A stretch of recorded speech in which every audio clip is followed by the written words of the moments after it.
Good morning student. SN विद्यालय e learning programme में DS Pandey फिर से आपका स्वागत करते हैं। पहले हम लोग एक इंफॉर्मेशन की चर्चा कर लें। आपको पता होना चाहिए हम लोग केमिकल काइनेटिक्स की बात कर रहे थे, लेकिन कल ही हमारी गुजरात सरकार ने जो सिलेबस में कटौती होनी थी 30%, उसका पीडीएफ, उसका वेबसाइट, उसकी लिंक भेजी हुई है। तो सिलेबस को एक बार चेक कर लेंगे आप सभी लोग। ज़्यादा कटौती नहीं हुई है, कहीं पे कुछ टॉपिक्स को रिमूव किया गया है, लेकिन मेरा कहने का मतलब ये है कि जेईई और नीट की तैयारी करने वाले बच्चे के लिए ये कोई बड़ा इशू नहीं है, क्योंकि आपको लगभग सारे टॉपिक पढ़ने हैं। उसकी हेडेक आप मेरे ऊपर छोड़ दीजिएगा। हमारी जो टीम है वो आपको उसी प्रकार से हैंडल करेगी। सिलेबस जो हमारा होता है हम उसी सिलेबस के हिसाब से चलेंगे, उसमें कहीं कोई दिक्कत वाली बात नहीं है। जो टॉपिक नहीं आने होंगे, अभी सीबीएसई के तरफ से फाइनल अनाउंसमेंट नहीं हुआ है कि क्या होना है जेईई नीट के सिलेबस में, लेकिन ये कोई बड़ा इशू नहीं है। तो हम लोगों को चैप्टर तैयार करने हैं। बाकी कुछ टॉपिक जो ऐसे होते हैं जिनको कम तैयार करना होता है तो पहले से ही कम तैयार करते हैं। सिलेबस में कटौती कोई बहुत बड़ा इशू नहीं है, तो ये जानकारी आपको रहनी चाहिए। जेंटलमैन, हम लोग बात कर रहे थे रेट लॉ की, और हम बात कर रहे हैं कि average rate and instantaneous rate को ग्राफिकली कैसे डिस्कस करते हैं।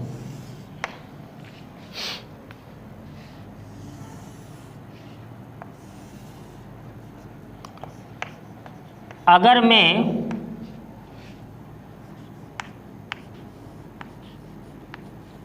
रिएक्टेंट के कॉन्सेंट्रेशन और टाइम के वर्सेस ग्राफ बनाऊं तो कुछ ऐसा ग्राफ बनेगा। एवरेज रेट के लिए मान के चलो कि यहाँ पर T1 टाइम पे कॉन्सेंट्रेशन C1 है और T2 टाइम पे कॉन्सेंट्रेशन C2 है। जैसा कि मैंने कहा था आपसे कि आर एवरेज का मतलब होता है जब डेल्टा टी इज सिग्निफिकेंट।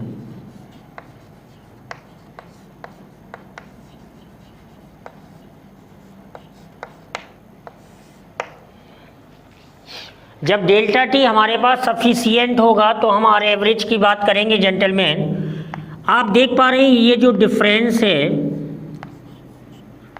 वो डेल्टा सी है और ये जो डिफरेंस है वो डेल्टा टी है। तो आर एवरेज में क्या लिखने वाला हूं, C2 minus C1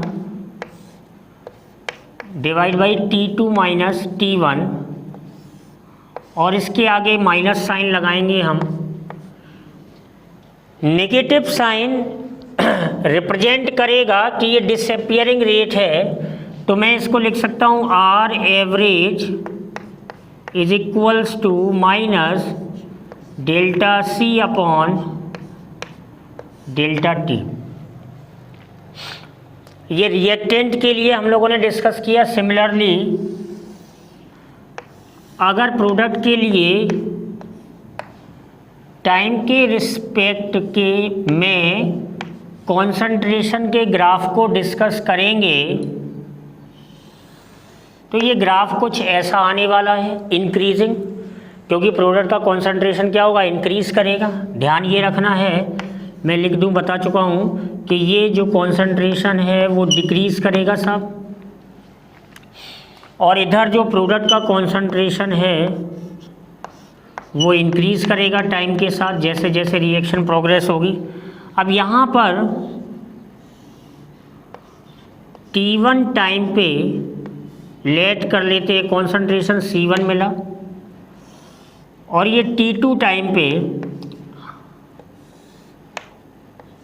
concentration C2 मिला।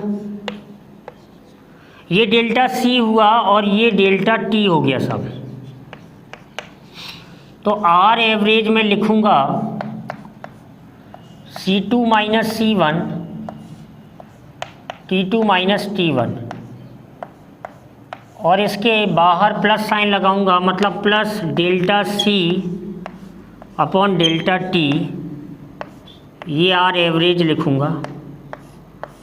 ये प्रोडक्ट के लिए होगा साहब, ध्यान ये रखना है आपको, क्योंकि प्रोडक्ट क्या कर रहा है, इंक्रीज कर रहा है टाइम के साथ। अब आप एक चीज़ देखिए ज़रा यहाँ पे कि इस वाले ग्राफ में जो C1 है,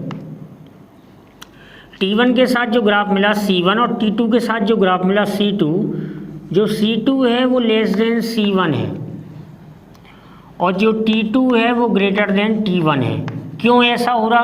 क्योंकि टाइम के साथ रिएक्टेंट क्या हो रहा, डिक्रीज हो रहा।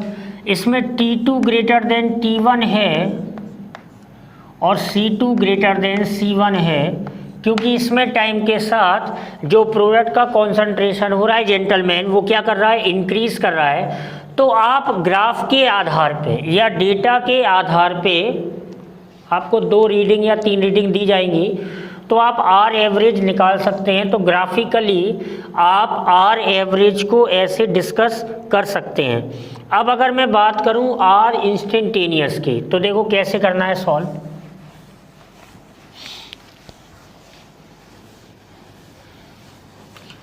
अगर मैं आर इंस्टेंटेनियस की बात करूं तो उसे ग्राफिकली कैसे डिस्कस करना है, देखिए मैं बताता हूं आपको।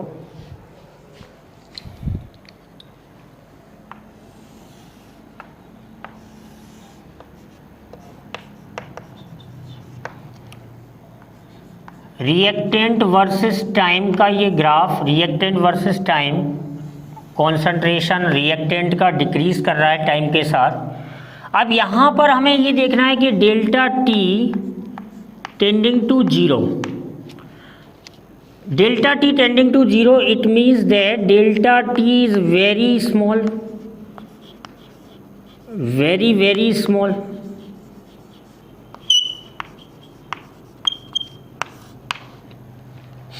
तो मैं क्या करूँगा कि यहाँ पर इस कर्व पर, क्योंकि डेल्टा टी क्या है, डेल्टा टी क्या है, टेंडिंग टू जीरो है, तो इस कर्व पर मुझे एक स्लोप, एक टेंजेंट ड्रॉ करनी पड़ेगी।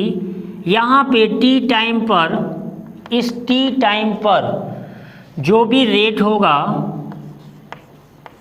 आर इंस्टेंटेनियस, इसे P पॉइंट दे दें अगर हम, तो आर इंस्टेंटेनियस क्या होगा, माइनस स्लोप ऑफ टेंजेंट।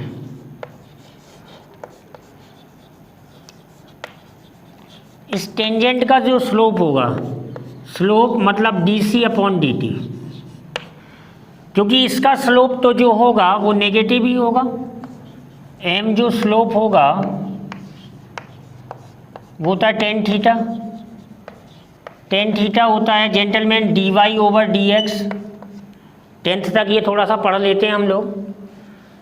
और ये हो जाएगा y एक्सेस पे कॉन्सेंट्रेशन है और x एक्सेस पे टाइम है, dc बाई dt, या इसी को मैं लिख सकता हूँ आगे dx बाई dt, एक ही बात है। तो negative of slope of the tangent, gentleman tan theta की वैल्यू दी जाएगी या स्लोप m की वैल्यू दी जाएगी, वही हमें क्या देगा, आर इंस्टेंटेनियस देगा। मतलब वो रेट देगा किसके रिस्पेक्ट में, रिएक्टेंट के रिस्पेक्ट में, क्योंकि टाइम t यहाँ पे बहुत ही कम है, delta t tends to zero है। तो हम किसी एक इंस्टेंट पर ही, ऐसी मैं यहाँ पर इसकी बात जब करूँगा तो ये प्रोडक्ट का कॉन्सेंट्रेशन होगा वर्सेस टाइम। यहाँ पर भी मैं T1 T2 नहीं ले सकता हूँ, डेल्टा T। तो यहाँ पर जो P पॉइंट पर स्लोप जो m is equals to tan theta होगा dc बाई dt, तो R इंस्टेंटेनियस हो जाएगा प्लस पॉजिटिव साइन के साथ स्लोप ऑफ टेंजेंट। तो आपको ध्यान देना है कि अगर मैं यहाँ पे आर इंस्टेंटेनियस लिखने वाला हूँ तो यहाँ पे आर इंस्टेंटेनियस क्या लिखूँगा मैं, minus d R by d T. Gentleman, small change in concentration upon small time, R instantaneous. और अगर यहाँ पर मैं लिखने वाला हूँ आर इंस्टेंटेनियस तो क्या लिखूँगा, plus d P by d T, small change in product concentration upon small time interval. दोनों आर इंस्टेंटेनियस हैं तो रिएक्शन R2P के लिए मैं कैसे लिख सकता हूँ, आर इंस्टेंटेनियस या R is equals to minus d R by d T is equals to plus d P by d T. और मैं आपको पहले भी बता चुका हूँ कि जब आर एवरेज में लिखूँगा तो आर एवरेज में डेल का साइन आ जाएगा क्योंकि वहाँ पे टाइम इंटरवल होगा वो सिग्निफिकेंट होगा। तो जेंटलमैन, हम लोग आर एवरेज और आर इंस्टेंटेनियस को फॉर्मूले के आधार पे और ग्राफिकली कैसे डिस्कस करते हैं ये मैंने आपको बताया। केमिकल काइनेटिक्स में अभी तक जो हम लोगों ने सीखा है वो सीखा है कि types of reactions, rate of reaction के बारे में सीखा है, एवरेज रेट और इंस्टेंटेनियस रेट के फॉर्मूले सीखे हैं, रेट लॉ को लिखना सीखा है, स्टोइकियोमेट्री का क्या रोल प्ले हो सकता है रेट को रिप्रेजेंट करने में, ये मैंने आपको सिखाया था लास्ट लेक्चर में। ग्राफिकली अगर रिएक्टेंट के कॉन्सेंट्रेशन को या प्रोडक्ट के कॉन्सेंट्रेशन को टाइम के साथ स्टडी किया जाए तो भी हम आर एवरेज और आर इंस्टेंटेनियस की बात कर सकते हैं। अब आगे हम लोग सीखने वाले हैं कि फैक्टर्स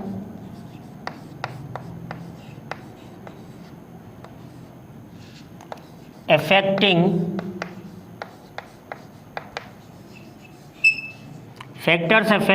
the rate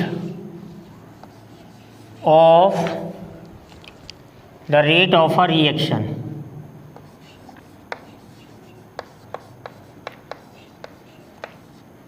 कौन कौन से factors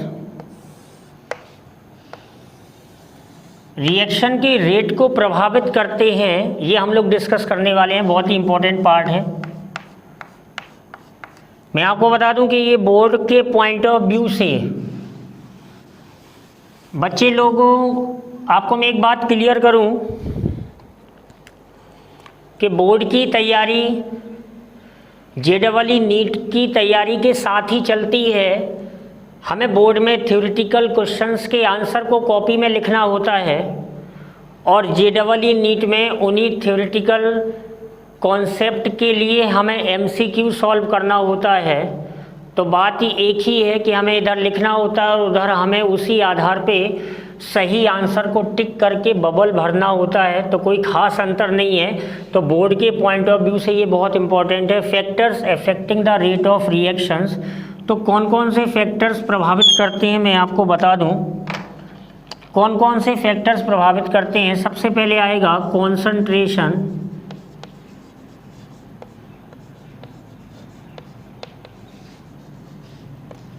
of reactants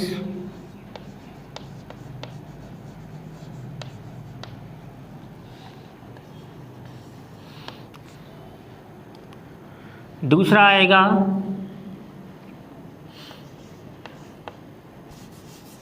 factor pressure,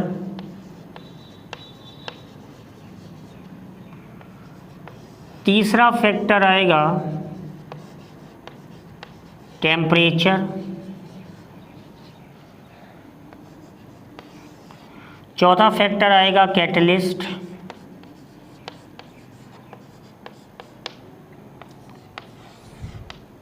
factor number 5 आएगा nature of the reactant,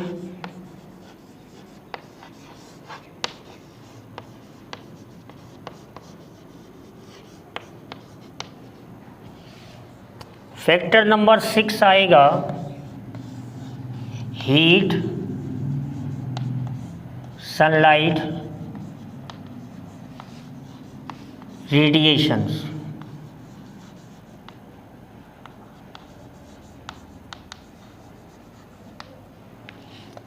factor number 7 आएगा pH। फैक्टर नंबर 8 आएगा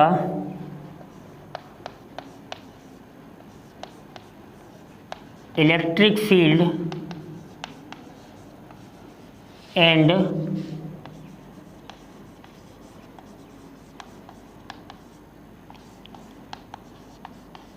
मैग्नेटिक फील्ड। जेंटलमैन चेक कर लें कितने फैक्टर्स रेट ऑफ रिएक्शन को प्रभावित करते हैं। पहला मैंने लिखा कॉन्सेंट्रेशन ऑफ रिएक्टेंट्स, दूसरा है प्रेशर, तीसरा है टेम्परेचर, चौथा है कैटलिस्ट, नंबर 5 है नेचर ऑफ रिएक्टेंट्स, नंबर 6 है हीट, सनलाइट या फिर किसी प्रकार का रेडिएशन, नंबर 7 है पीएच, नंबर 8 है electric field and magnetic field. ये मेन फैक्टर्स हैं। इनके अलावा कोई और भी सब्स्टिट्यूट टाइप का फैक्टर होगा तो उसको भी मैं डिस्कस कर दूंगा। ये मेन फैक्टर्स हैं जिनके ऊपर रेट प्रभावित होता है। कॉन्सेंट्रेशन ऑफ रिएक्टेंट, प्रेशर को P से डिनोट कर देते हैं, टेम्परेचर को T से, कैपिटल T से ध्यान दें, टाइम को स्मॉल t से डिनोट करते हैं, कैटलिस्ट, फिर नेचर ऑफ रिएक्टेंट, फिर हीट, सनलाइट और रेडिएशन, पीएच, और लास्ट में electric field and magnetic field. तो इतने फैक्टर्स हम लोगों को डिस्कस करने हैं। इसमें ध्यान ये देना है कि टेम्परेचर वाला फैक्टर थोड़ा सा बाद में डिस्कस करेंगे, थोड़ा सा बता देंगे लेकिन प्रॉपर डिस्कशन बाद में होगा। तो सबसे पहले हम शुरू करते हैं कॉन्सेंट्रेशन ऑफ रिएक्टेंट्स। पहला फैक्टर है कॉन्सेंट्रेशन ऑफ रिएक्टेंट्स। बहुत ध्यान से मेरी बात को सुनें। कॉन्सेंट्रेशन ऑफ रिएक्टेंट्स पे किस तरह से रेट डिपेंड करती है, तो मैं लिख रहा हूं कि dependence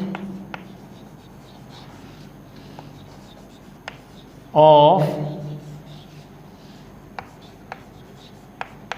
rate of a reaction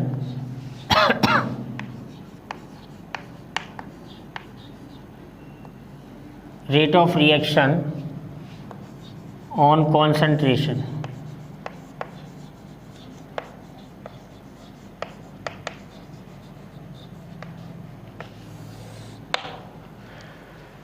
concentrations पे रिएक्टेंट के कॉन्सेंट्रेशन पे हमने लेट कर लिया कि ये कोई रिएक्शन है R2P। तो मैंने आपको बताया था कि टाइम जैसे जैसे इंक्रीज करेगा तो रिएक्टेंट का कॉन्सेंट्रेशन डिक्रीज करेगा, मैंने आपको बताया था, और प्रोडक्ट का कॉन्सेंट्रेशन इंक्रीज करेगा। मतलब सिचुएशन ये होगी कि R से P अगर है तो time t is equals to 0 पर अगर इसके कॉन्सेंट्रेशन A है तो ये 0 होगा, और time t is equals to T पर या इक्विलिब्रियम टाइम T पर A माइनस एक्स होगा, और ये कुछ x फैक्टर से बन जाएगा जेंटलमैन।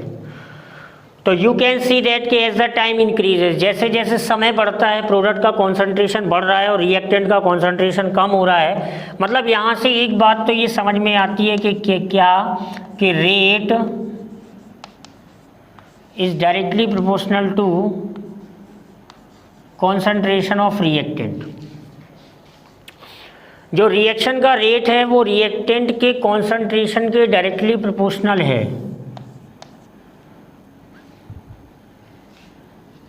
मतलब R इज इक्वल्स टू के कॉन्सेंट्रेशन। तो एक बात यहाँ समझनी है कि हम लोग इक्विलिब्रियम में, from the equilibrium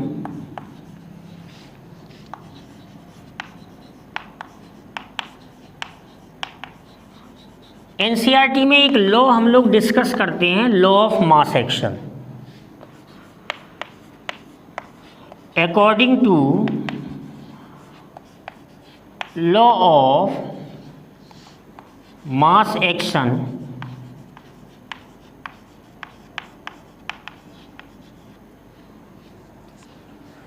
law of mass action, और इसी को बोलते हैं एक्टिव मास। एक्टिव मास को ही एक्टिविटी बोलते हैं, activity of a substance.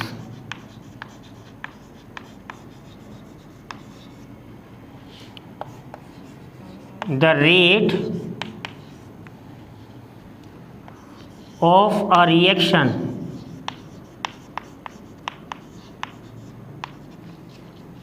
is directly proportional to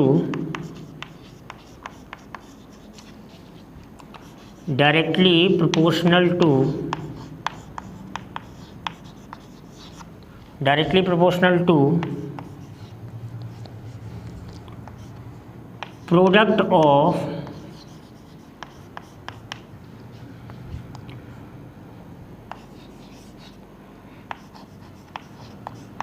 molar concentrations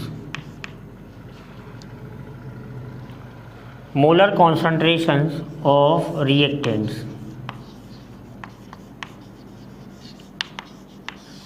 हमने ऐसा एज्यूम किया कि रिएक्टेंट्स जो हैं जेंटलमैन वो एक से ज़्यादा हैं, एक रिएक्टेंट भी होगा तो भी कोई दिक्कत नहीं है। जरा पढ़ें कि क्या कहता है लॉ के according to law of mass action, active mass या एक्टिविटी ऑफ सब्सटेंस जिसको स्मॉल ए से डिनोट करते हैं, लिखा हुआ है कि the rate of a reaction is directly proportional to product of molar concentration of reactants. मैं क्लियर कर दूं कि कोई सब्सटेंस है X, उसको इस तरह से ब्रैकेट में लिख रहे हैं तो ये रिप्रेजेंट करता है एक्टिव मास। मैं क्लियर कर दूं, इसी को बोलते हैं एक्टिविटी, इसी को बोलते हैं एक्टिविटी, इसी को स्मॉल ए से रिप्रेजेंट कर देते हैं। तो जो एक्स है वो क्या हो सकता है? एक्स अब सॉलिड हो सकता है, लिक्विड हो सकता है, गैस हो सकता है, और या फिर इसकी फिजिकल स्टेट एक्वस हो सकती है। तो ध्यान देने वाली बात यह है कि इन दोनों के केस में एक्टिविटी को हम 1 लेते हैं। मैं आपको क्लियर कर रहा हूँ, स्मॉल ए, आपको रटने की आवश्यकता नहीं पड़ेगी। एक्टिविटी को 1 लेते हैं, यहाँ पर एक्टिविटी को पार्शियल प्रेशर ऑफ गैस लेते हैं, और यहाँ पर एक्टिविटी को मोलरिटी के इक्वल लेते हैं, मोलर कॉन्सेंट्रेशन। मैं आपको क्लियर कर दूँ कि किसी भी रिएक्शंस में रिएक्टेंट सॉलिड, लिक्विड, गैस या एक्वस स्टेट को रिप्रेजेंट कर सकते हैं। तो एक्टिविटी की मैंने आपको अलग अलग मीनिंग बता दी। मोलर का मतलब हुआ मोल पर लीटर या फिर मोल पर क्यूबिक डेसीमीटर। तो ये रिप्रेजेंट कर रहा है मोलर कॉन्सेंट्रेशन, जिसको आप मोलरिटी भी बोलते हैं। और मोलरिटी तो पता ही है ना क्या होता है, बताया था मैंने, mole upon volume in litre.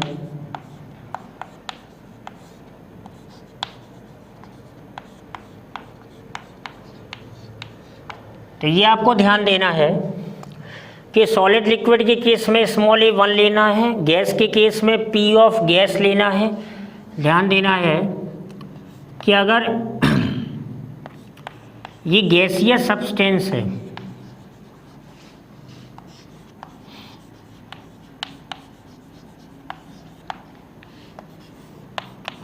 तो इसके एक्टिव मास को पार्शियल प्रेशर ऑफ X लेना है।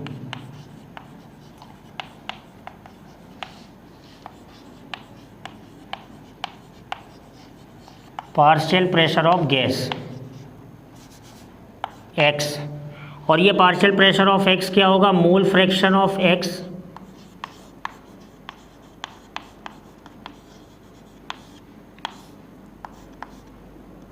इंटू टोटल प्रेशर, ये आपको ध्यान देना है। Partial pressure of x is equals to mole fraction of x into total pressure, ध्यान देना है। प्रेशर को हमेशा, इसको हमेशा आपको ATM या फिर बार में यूज़ कर सकते हैं। तो यहाँ पर लॉ ऑफ मास एक्शन के अकॉर्डिंग अगर मैं रेट लिखूँगा तो R डायरेक्टली प्रोपोर्शनल क्या होगा, कॉन्सेंट्रेशन ऑफ R। तो R इज इक्वल्स टू क्या हो जाएगा, K कॉन्सेंट्रेशन ऑफ R। तो यहाँ पे K जो है वो क्या हो जाएगा, रेट कांस्टेंट हो जाएगा।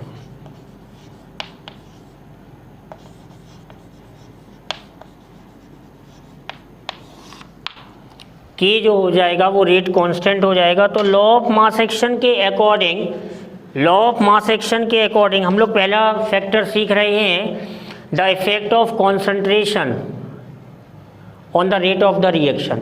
तो जेंटलमैन, रेट जो होता है वो प्रभावित होता है किसी भी रिएक्शन का जो रेट है स्मॉल r है, वो आप देख पा रहे हैं कि रिएक्टेंट के कॉन्सेंट्रेशन के डायरेक्टली प्रोपोर्शनल है। रिएक्टेंट का कॉन्सेंट्रेशन जैसे जैसे इंक्रीज होगा ये रेट भी चेंज होता चला जाएगा। Activity law of mass action को समझना बहुत ज़रूरी है। बाकी चर्चा हम लोग अगले लेक्चर में करेंगे। तो आप ग्राफिकली आपने एवरेज रेट, इंस्टेंटेनियस रेट और ये जो भी सीखा है इस पर छोटे छोटे क्वेश्चंस जो बनेंगे उनको लगाएंगे। बाकी चर्चा अगले लेक्चर में होगी।